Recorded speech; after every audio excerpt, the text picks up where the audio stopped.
Debuting in Medarot Dual, it is the silver-blue colored demon that came in a pair of two. It is GIN00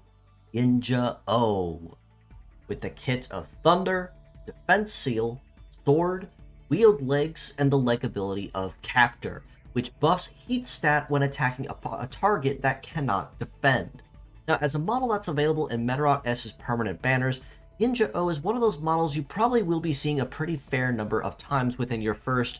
week or so of playing, and pretty much from there, more or less anytime she decides to trick you in your gacha pulls. So she will be rather common, and whether you like it or not, you may likely see her more than once. But don't let that discourage you, because this model is actually quite tough at first, beyond the first glance, with a rather unique and well-rounded kit at her disposal. Thunder on her head is an ailment-based skill that, upon attacking a target, will stop them cold in their tracks for a short amount of time. This can guarantee that while stunned,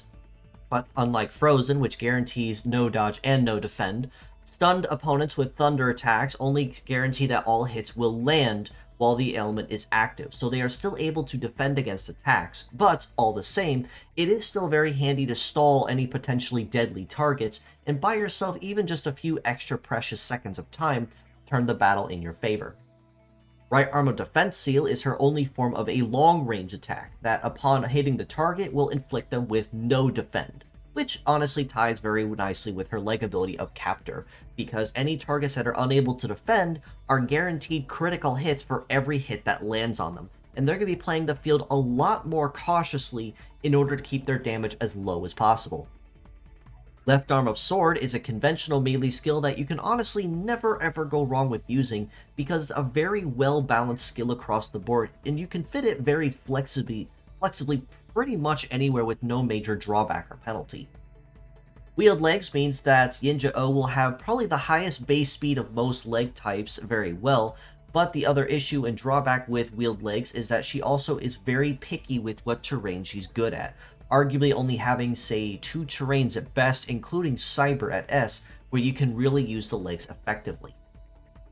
In the armor department, Yinja-Oh is kind of all over the place, but in some cases, but not in others, upper tier, but also more par for the course. Head HP is packing about 3250, the right arm about 2800, the left arm at 2700, and the legs at 3950, means she has a, like I said, kind of a scattered HP pool with a very heavy emphasis on her head and legs in terms of keeping her damage low.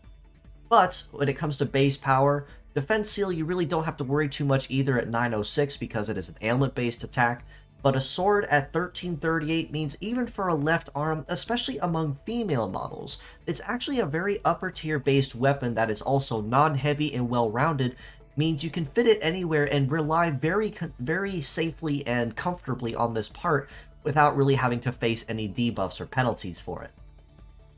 In terms of leg stats, again, even if terrain might be an issue, the legs are actually surprisingly well-rounded and well worth using. A leg mobility of 951 is certainly par for the course and expected for wheeled legs. An evade of 884 isn't too shabby, but she probably won't be focusing too heavily on dodging or grazing. A melee resist of 1136 is very nice though, as it means she can certainly hold her own up close and personal, and a shoot resist of 961 isn't too shabby. She will be able to have a relatively decent amount of incoming damage reduction from shooting attacks, but of course, because it is under 1000, I would recommend exercising caution when using Yinja-Oh on the field. It is also worth noting that her legs can support up to 2 heavy parts, and as a pure set, she only has 1, which gives her basically a free extra slot to use if you decide to change it up.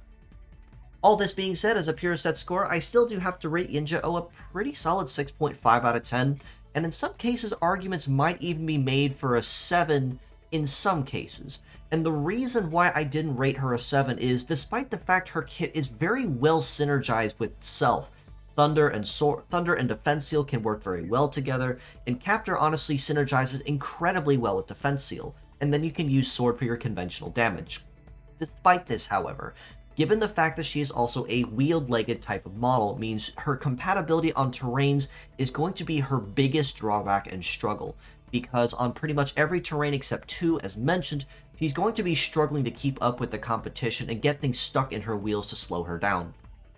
As mixed parts, though, I do very easily have to rate her a 7 out of 10, if not maybe a 7.5 in some cases, given that, once again, Defense Seal can fit pretty feasibly and pretty flexibly anywhere if used correctly. Just exercise caution when fighting anyone with Stat Cleanse on the field. Plus, Thunder and Sword are both very conventional parts you can generally never ever go wrong with using. The Sword especially will probably be the biggest MVP part on her, as basically a free sword for females that you can collect very easily, and with very good stats, its performance will also be very consistent and comfortable for you.